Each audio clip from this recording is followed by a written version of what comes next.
సరే సరే అధికారుల తప్పిదాన్ని మీరు నాయకుల మీదకి తీసుకెళ్తా ఉన్నారు, అదొక డిఫరెన్స్ వచ్చాయి. నేను నాయకుల మీద అనలేదు. ఒకవేళ అధికారులు గనక చెప్పకపోతే మీరు వచ్చి మాట్లాడండి, ఇప్పటికి కూడా తప్పేం లేదు కదా అంటున్నాను నేను.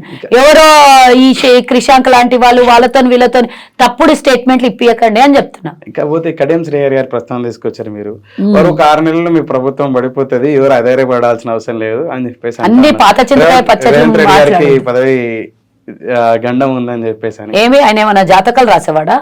ఆ ఉద్యోగం అన్నా చేసుకోమని, పదవి గండం ఉన్నది అనండి. లేకపోతే జోషి అని చెప్పేవాడైతే జ్యోతిష్యం చెప్పుకోమనండి, కూర్చోమనండి. సీనియర్ రాజకీయ నాయకుడు కదా, రాజకీయ ఏ నాయకుడైనా జ్యోతిష్యం ఎలా చెప్తాడు? సీనియర్ నాయకుడికి ఏమన్నా మైండ్ లో రాసింది ఉంటుందా? కేసీఆర్ నేను ప్రభుత్వాన్ని పడేస్తున్నాను అని ఏమన్నా చెప్పారు. ఆల్రెడీ ఆయన మీద కేసులు పెట్టడం జరిగింది. ఎవరైనా ఇలాంటి మాట మాట్లాడితే వాళ్ళందరి మీద కేసులు పెడతాం. ఓవర్ నూడుకోం. ఎందుకు? ప్రజలు ఎన్నుకోబడిన ఆల్రెడీ 8-9 రాష్ట్రాలలో బీజేపీ పడేసింది.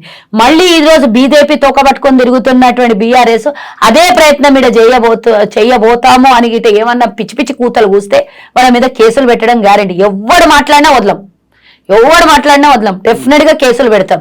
ప్రజలు నిర్ణయించి ప్రజలు ఇచ్చినటువంటి తీర్పుని కాదని మమ్మల్ని అధికారులు భావ ప్రకటన దీన్ని ప్రభుత్వాన్ని కూల్చేస్తా అంటే ప్రజాస్వామ్యంలో రాసింది ఉందా? ఒకళ్ళని ఎన్నుకుంటే ఇంకొకళ్ళని కూల్చేయడం అనేది ప్రజాస్వామ్యంలో రాసింది, బైలాస్ లో రాసింది. అది మా అంతర్గత లొల్లి.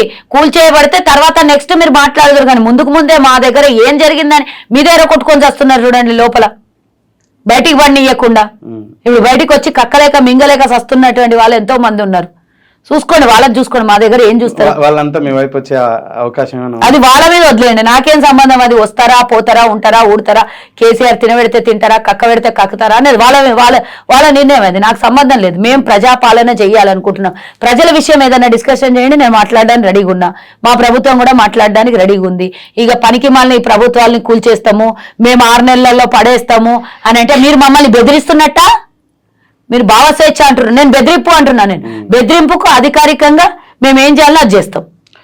కేటీఆర్ గారు అసెంబ్లీ సాక్షిగా మాట్లాడుతూ కొన్ని యూట్యూబ్ ఛానళ్ళు కానీ కాంగ్రెస్ పార్టీకి సంబంధించిన కొందరు ఎవరైతే స్పోక్ పర్సన్స్ కానీ తప్పుడు ప్రచారాలు పెద్ద ఎత్తున చేయడం జరిగింది, ఉద్యోగాలు భర్తీ చేయలేదని కానీ ప్రభుత్వాన్ని నిత్యం దుమ్మెత్తి వేసే ప్రయత్నం చేశారు, ప్రజలను పెద్ద ఎత్తున మభ్యపెట్టారు. ఆ కారణం చేతనే మేము ఓడిపోయినాం. 1 అరౌండ్ 2% డిఫరెన్స్ మాకు వారికి, అంతకు మించింది ఏం లేదు, ప్రజాదరణ కలిగి ఉన్నామన్నారు. ఇప్పుడు వారు చేసినటువంటి వ్యాఖ్య మీకు కూడా వర్తిస్తుంది, ఎందుకంటే వాళ్ళ ప్రభుత్వం మీద పెద్ద ఎత్తున విమర్శలు గుప్పించిన వాళ్ళలో మీరు ఒకరు. 100% కేటీఆర్ కు ఒక్క మాట చెప్పండి, మిమ్మల్ని కట్టడి వేయలేకపోయారంటే, ఇదే కేసులు మీ మీద వేయలేకపోయారంటే ఆ కారణం చేత ఈరోజు ఈ వంగపాటు నా మీద 12 కేసులున్నాయి. వేయలేకపోయినాం కాదు, కేసులు పెట్టిండ్రు ఆల్రెడీ. వాళ్ళు ఎవరిని వదలలేదు, నాలాంటి వాళ్ళనే కాదు ఎవరిని కూడా వదలలేదు. మా కార్యకర్తలనే వదలనేటువంటి దుర్మార్గులు మాలాంటి వాళ్ళని వదులుతారా? నేను ఒకటి చెప్పాలనుకుంటున్నా, 1% 1 ఓటా అనేది డిఫరెంట్ కాదు. అది గెలిచిన తర్వాత అధికారికంగా ప్రకటిస్తే ప్రభుత్వం ఏర్పాటు జరుగుతుంది. 49 వచ్చినోడు ప్రతిపక్షంలో ఉంటాడు, 51 వచ్చినోడు అధికారంలో కూర్చుంటాడు. మీకు 2014లో మీకు ఎన్ని సీట్లు వచ్చిండే? 62 వచ్చిండే కదా. మీరు అధికారంలో కూర్చోలే, మేము గివే ముచ్చట్లు మాట్లాడినాం అప్పుడు. ఓటు పర్సెంటేజ్ అనేది కాదు, ఈరోజు సీట్ల పర్సెంటేజ్ కూడా చూసుకోవాలి కదా. తిక్క మాటలు మాట్లాడే బంద్ చేసి ప్రతిపక్షంలో ఉన్నాం.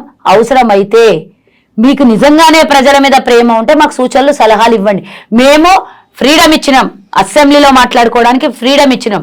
మీరు సలహాలు సూచనలు ఇవ్వండి, ప్రభుత్వాన్ని పడేస్తాము, మేము 2% తక్కి ఉన్నాము, లేదా మీ ఇలాంటి అధికార ప్రతినిధులు మేము కేసులు పెట్టలేదు కాబట్టి బతికి బట్టగట్టిండ్రు కాబట్టే మీరు అధికారంలోకి వచ్చిండ్రు, మీ అంతు చూస్తాము అని అంటే ఇవన్నీ నడవయి. ఇది నియంత పాలన కాదు, ప్రజాపాలనలో ప్రజలకు మనం ఏం చేస్తున్నాం, ప్రజలకు ఏం అవసరం అనే దాని మీద చర్చలు చేయండి. ఇంకా ఎక్కడ మా సేవలు అందించాలో అనే విషయాన్ని మీరు మాకు సూచనలు సలహాలు ఇవ్వండి. 100% రేవంత్ రెడ్డి గారు చెప్పిండ్రు, మిమ్మల్ని బయటికి ఓడియా ఈయనే కూర్చోబెడతా అసెంబ్లీలే, ఇక్కడనే మీరు కూర్చోవాలి, ఇక్కడనే వినాలి, నేర్చుకోవాలి, ఇదే మీకు పనిష్మెంట్. అభినందనీయం. బేసిక్ గా గత 10 సంవత్సరాల కింద నుంచి ఏదైతే తెలంగాణ కొత్తగా ఏర్పడినటువంటి అసెంబ్లీ ఆదర్శవంతంగా నడుస్తుందని చెప్పేసి కేసీఆర్ గారు మొదటలో అడుగు పెట్టినప్పుడు చెప్పుకురావడం జరిగింది. దానికి భిన్నంగా నడుచుకున్నది యావత్ తెలంగాణ సమాజం అంతా చూసింది.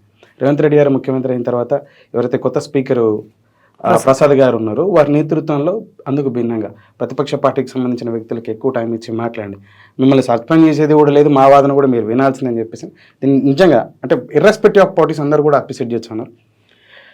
ఈ అంశాన్నే కాకోకుండా ఇప్పుడు మీ 20 రోజుల పాలన మీద, రేవంత్ రెడ్డి గారి పాలన మీద, అంటే వారి నిర్ణయాల మీద మీ అభిప్రాయం ఏంటంటే? ఎస్, డెఫినెట్ గా నేను కూడా ఊహించలేదు. రేవంత్ రెడ్డి గారు ప్రతిపక్షాల నుండి కొట్లాడడం మాత్రమే గట్టిగా తెలుసు. రేవంత్ అన్నకి 17 ఏళ్ళు ఎక్కడ కూడా అధికారంలో ఉండలేదు కాబట్టి పరిపాలన అంటే చేస్తాడని తెలుసు.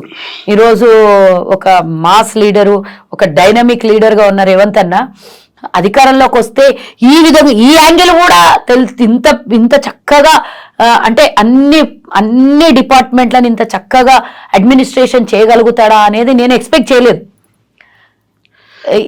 అసలు ఏమీ లేనటువంటి కాంగ్రెస్ పార్టీ 19 సీట్ల నుంచి 6 సీట్లకు పడిపోయినటువంటి కాంగ్రెస్ పార్టీ తర్వాత ఒక ఓటమి మునుగోడు తర్వాత 5 మంది 6 మంది మిగిలినటువంటి కాంగ్రెస్ పార్టీలో ఈరోజు 65 సీట్లకి కాంగ్రెస్ పార్టీ గెలిచి అధికారంలోకి ఒకటి చూడాలి. జిహెచ్ఎంసీలో మాకు కార్పొరేటర్లు 2 కాదు 3 ప్లస్ తర్వాత 1-2 వచ్చినాయి. అసలు అవి ఎన్ని వచ్చినాయి అనేది కాదు, అది లేదు. మున్సిపాలిటీలను అన్నిటినీ కొల్లగొట్టిండ్రు, జిల్లా పరిషత్తును కొల్లగొట్టిండ్రు, ప్రతి ఒక్కటి ఇంత కొలాప్స్ చేసినా అధికారంలోకి వచ్చాము అంటే నేను చెప్తున్నా కదా, ఇది ఒక పెద్ద క్రెడిట్ రికార్డ్. ఇది తెలంగాణ వచ్చినప్పుడు ఆ క్రేజ్ వేరే, తెచ్చినా అని చెప్పుకొని ఆయన గెలవడం వేరే. కానీ ఈ రోజు అడ్మినిస్ట్రేషన్ అంతా వాళ్ళ చేతిలో పెట్టుకొని అధికార బలం, అంగబలం, అర్ధబలం అన్నిటినీ పెట్టుకొని అన్ని విధాల ప్రయోగం చేసి ఒక నియంత పాలన, నియంత పోకడ చేసినా కూడా ప్రజలు ఇచ్చిన తీర్పు ఉంది చూడు, దానికి అనుకూలంగా పనిచేసినటువంటి రేవంత్ రెడ్డి గారే కానివ్వండి, వర్గం అంతా కలిసి పనిచేసి గెలిచిన తర్వాత. కానీ వాస్తవం అయితే బండి సంజయ్ గారు, షర్మిల గారు ప్రజల్లోకి వెళ్ళి పెద్ద ఎత్తున వ్యతిరేకత ఊట తీసుకురావడం జరిగింది. దాన్ని మీరు ఎన్కాష్ చెప్పుకురావడం జరిగింది. అరే ఎవరి పార్టీ గురించి వాళ్ళు చెప్పకపోతే ఏం చేస్తారా? అవును, నువ్వు చేసిన పోరాటము. కానీ ఒక పోరాటం చేయడం మర్చిపోయాడు బండి సంజయ్. వాళ్ళిద్దరు పాపం మస్తు కొట్లాడిండు. కానీ బీఆర్ఎస్ బీజేపీ ఒకటే కదా, దాన్ని విడదీసి తెలంగాణ ప్రజలకు చెప్దామని మర్చిపోయిండు. పాపం చెప్పాలనే ప్రయత్నం చేస్తే కూడా కేసీఆర్ బండి సంజయ్ని ఉంచకుండా తనకు కావాల్సినటువంటి కిషన్ రెడ్డిని పెట్టుకొని బండి సంజయ్ని గడకానా ఘాటుగా చేసిండు. ఏది ఏమైనా ఎంత ఓల్రినా తప్పు ఒప్పు కొంచెం నత్తితోనో ఎట్లా మాట్లాడినా కొంచెం ప్రజల దగ్గరికి రీచ్ కాగలిగిండు, చెప్పగలిగిండు, గట్టిగా మాట్లాడగలిగిండు, ఏదో ఒక రూపంలో వాయిస్ ఇవ్వగలిగిండు. కానీ తన్ని పూర్తిగా కుదేలు చేసి ఆయనని అధ్యక్షుని పదవిలో నుంచి దింపేసిండు. నిజంగా వ్యక్తిగతంగా అయితే నేను బాధపడతాను. ఒక ట్రాక్ మీదకి ఎంతో కొంత తీసుకొచ్చినటువంటి వ్యక్తిని ఏదో ఒక రకంగా తీసేసే ప్రయత్నం కేసీఆర్ చేసిండు. దానికి అనుకూలంగా బీజేపీ పార్టీ ఆయన అంటే ఇద్దరు అనుసంధానమై పనిచేస్తే దాంట్లో తట్టుకోలేకపోయినటువంటి బండి సంజయ్. వాస్తవంగా చెప్పాలంటే వాళ్ళకు కూడా ఏం లేకుండే. దుబ్బాక ఎన్నికలకు ముందు బీజేపీ ఏముండే, 1 సీటుతో ఉండేడు. అయినా ఒక జిహెచ్ఎంసీలో 44 సీట్లు తెచ్చుకోగలిగిండు, 2 బై ఎలక్షన్లు గెలిచిపించుకోగలిగిండు. ఇవన్నీ ఆయన క్రెడిటే, కాదలేం. ఏదైనా పార్టీ ఏదైనా కూడా దేని విషయం దానికే. సో దట్ నేనేమంటున్నా, నువ్వు ప్రజల మధ్యలోకి వెళ్ళి ఓట్లు సంపాదించగలిగినావు కానీ మీ పార్టీలో నాయకుల గుండెల్లో నిలబడలేకపోయినావు. అది జరిగినటువంటి